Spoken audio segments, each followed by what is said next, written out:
Bank ডাকাতির চেষ্টার পর থেকে থমথমে কেরানীগঞ্জের চুনকুটিয়া এলাকা। এই ঘটনায় কেরানীগঞ্জ দক্ষিণ থানায় ডাকাতির মামলা করেছে পুলিশ। কেরানীগঞ্জ দক্ষিণ থানার ভারপ্রাপ্ত কর্মকর্তা মাজহারুল ইসলাম জানিয়েছেন, আত্মসমর্পণ করা ৩ জনকে এই মামলায় গ্রেপ্তার দেখানো হয়েছে। বিকেলে তাদের আদালতে তুলে ৭ দিন করে রিমান্ড চাওয়া হবে। এদিকে এই ঘটনায় এখনও আতঙ্কে এলাকাবাসী। নিরাপত্তা জোরদারের দাবি জানিয়েছেন তারা। বৃহস্পতিবার দুপুরে রূপালী ব্যাংকের জিঞ্জিরা শাখায় ডাকাতির চেষ্টা করে ৩ জন। প্রায় ৩.৫ ঘন্টা চেষ্টার পর যৌথ বাহিনীর কাছে আত্মসমর্পণ করেন তারা। খেলনা পিস্তল দিয়ে রোমাঞ্চের নেশায় এই ডাকাতির পরিকল্পনা করা হয়েছে বলে স্বীকারোক্তি দিয়েছেন তারা।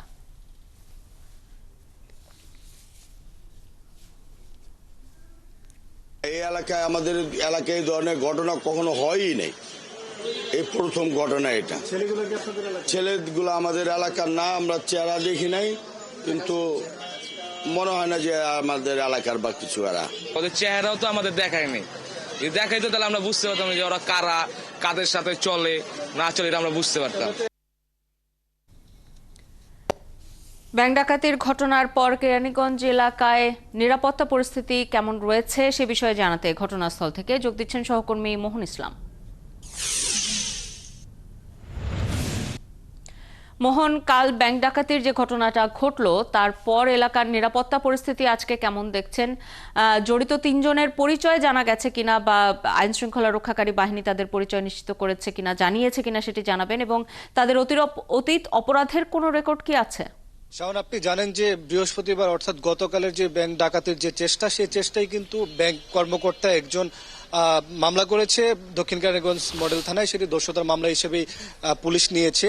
সেই মামলায় কিন্তু ইতিমধ্যে ৩ জন যে গতকাল আত্মসমর্পণ করল, ৩ ডাকাত আরাফাত, সজীব মন্ডল তাদের এবং সিফাত, তাদেরকে কিন্তু গ্রেপ্তার দেখানো হয়েছে। এবং মডেল থানার যিনি ভারপ্রাপ্ত কর্মকর্তা রয়েছেন মাজহারুল ইসলাম, তিনি আমাদেরকে জানিয়েছেন যে তাকে দুপুরের পর অর্থাৎ বিকেলের দিকে আদালতে তোলা হবে এবং তোলার পর ৭ দিনের রিমান্ড আবেদন করবে। রিমান্ডে এনে তারা জিজ্ঞাসাবাদ করবে যে আসলে কোন রোমাঞ্চ বা কোন কারণে ঘটনার ভেতরে আসলে কোনো ঘটনা রয়েছে কিনা, যে কি কারণে তারা এই অল্প বয়সে ডাকাতি করতে গেল। আপনি জানেন যে এদের মধ্যে একজনের ২২ বছর, ১৬-১৮ বছরেরও কিশোর রয়েছে।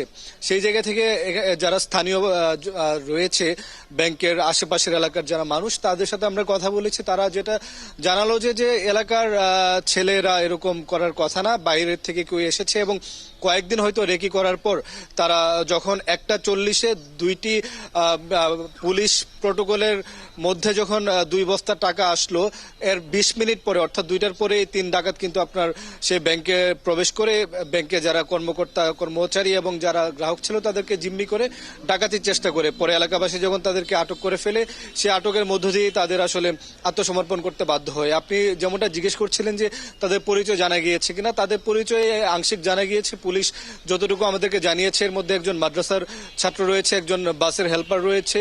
আসলে এখানে অনেক ডাইমেনশনের এই ৩ জন, কেউ স্টুডেন্ট, কেউ মাদ্রাসার শিক্ষার্থী, কেউ বাস চালক, বয়সের মধ্যে এক ধরনের তারতম্য রয়েছে। আসলে ওদের একত্রিত হওয়ার ঘটনা কি বা ৩ জনের বাড়িও কিন্তু প্রায় কাছাকাছি বললে ভুল হবে, মোটামুটি দূরত্বে রয়েছে, কারো কদমতলী, কারো খালপাড়ের দিকে। তো সেই জায়গা থেকে পুলিশ যেটা বলছে আসলে যে তাদের এই ৩ জন কিভাবে একসাথে হয়ে একটা গ্যাং বা কোনো সংঘবদ্ধ চক্রের সাথে তারা জড়িত কিনা, এই ধরনের পরিকল্পনা করে তারা ব্যাংক ডাকাতির মতো একটা ঘটনায় জড়িয়ে গেলে সেই বিষয়গুলো তারা তদন্ত করবে। আমরা এই মুহূর্তে কিন্তু কেরানীগঞ্জ দক্ষিণ মডেল থানা যেটি, সেই থানায় রয়েছে। আমরা পুলিশ কর্মকর্তা যারা রয়েছেন তাদের সাথে কথা বলার চেষ্টা করেছি। যেমনটা আগে বলছিলাম, তারাও কিন্তু আমাদেরকে জানাচ্ছিলেন যে তাদেরকে রিমান্ডে এনে জিজ্ঞাসাবাদ করার পর আসল রহস্য জানা যাবে।